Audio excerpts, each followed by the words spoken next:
Įdegęs, gerai nusiteikęs, kaip sekėsi stovykloje? Šiaip neblogai, sakykime, atlikau dabar kitokias užduotis, negu turėjau atlikti, nes, sakykime, pilna jėga negalėjau ruoštis, tai dariau kitus darbus. O dėl ko pilna jėga negalėjai?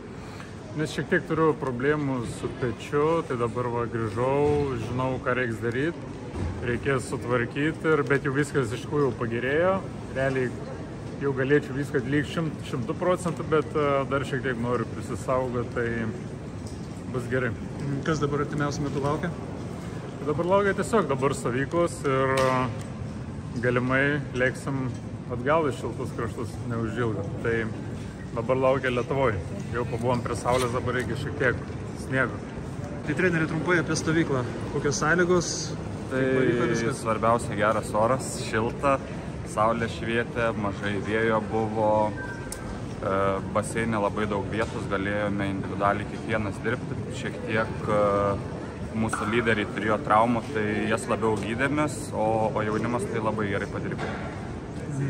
Bet kalbant apskritai apie sąlygas, lyginant su Tenerife tą pačią, kaip ten? Sąlygos šiek tiek prastesnės, nes Egiptas vis tiek ir pragyvenimo lygis kitas ir viskas labai pigu. Aišku, trūko tų gerų sąlygų ir viešbučiuose, nes ir spintelės labai senos, ir lovos girgždančios, bet atvažiavom dirbti, tai aš manau, kad mums svarbiausia buvo sąlygos baseinai. Kas dabar laukia elito mūsų?